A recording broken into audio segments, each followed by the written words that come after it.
أعوذ بالله من الشیطان الرجیم بسم اللہ الرحمن الرحیم ناظرین سامعین مومنین مومنات مسلمین و مسلمات، میں آپ کا خدمتگار مولانا سید آصف رضا نقوی البخاری آپ کی خدمت میں حاضر ہوں، اور آپ میرا یوٹیوب چینل دیکھ رہے ہیں کوکنس اسلامی ٹی وی۔ ناظرین، تقریباً 9 ویڈیو اس سے پہلے میں جناب حضرت علی علیہ السلام کی حالات زندگی مختصر جو ہے وہ پیش کر چکا ہوں، اور 9 ویڈیوز میرے چینل پہ مولانا مشکل کشا کے حوالے سے موجود ہیں۔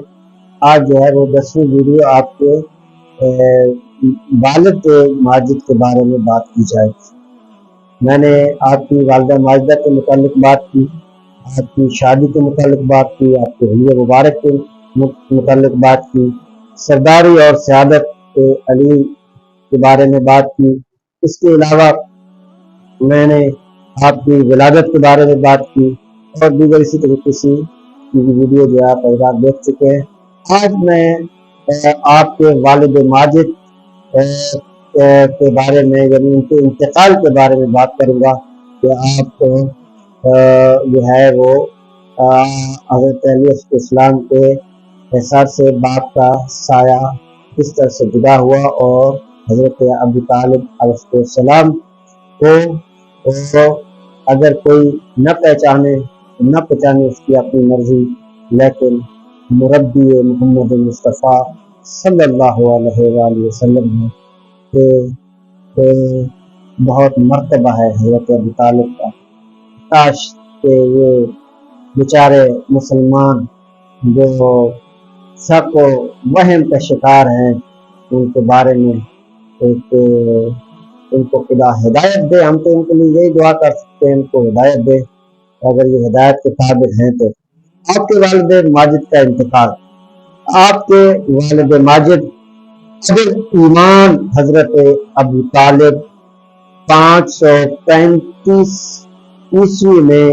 بمقام مکہ میں پیدا ہوئے۔ آپ مکہ میں پیدا ہوئے، ٹھیک ہے، اور وہیں پلے بڑھے۔ مکہ کے اندر ہی پیدا ہوئے، وہیں پلے بڑھے۔ آپ کی بنیاد دین فطرت پر تھی۔ آپ کی جو بنیاد تھی وہ دین فطرت پر تھی۔ آپ نے حضرت علی کو ہدایت کی تھی کہ رسول اللہ صلی اللہ علیہ وآلہ وسلم کا ساتھ نہ چھوڑنا، اپنے بیٹے کو ہدایت کی۔ آپ ہی کی ہدایت سے حضرت جعفر طیار نے حضور اکرم صلی اللہ علیہ وآلہ وسلم کے پیچھے نماز پڑھنا شروع کی تھی۔ حضرت عبد المطلب کے انتقال کے وقت جو ہے 578 عیسوی میں، جبکہ رسول اللہ صلی اللہ علیہ وسلم کی عمر اس وقت 8 سال کی تھی، آپ نے ان کی پرورش اپنے ذمہ لی تھی، ٹھیک ہے۔ حضور کی پرورش جو ہے وہ آپ نے ذمہ لی، اور پھر کس انداز سے پرورش کی یہ سنی شیعہ کتب گواہ ہے، اور ہر علی کا ماننے والا اور ابو طالب کا چاہنے والے کو پتہ ہے کہ ایمان ابو طالب کیا ہے، شان ابو طالب کیا ہے۔ بلکہ ایمان ابو طالب پہ بات ہی نہیں ہونی چاہیے، شان ابو طالب پہ بات ہونی چاہیے، وہ کس شان کے مالک تھے، ٹھیک ہے جی۔ اور 45 سال کی عمر تک محض خدمت رہے حضرت ابو طالب، 45 سال کی عمر تک محض خدمت رہے۔ اسی عمر میں غالباً 594 میں عیسوی میں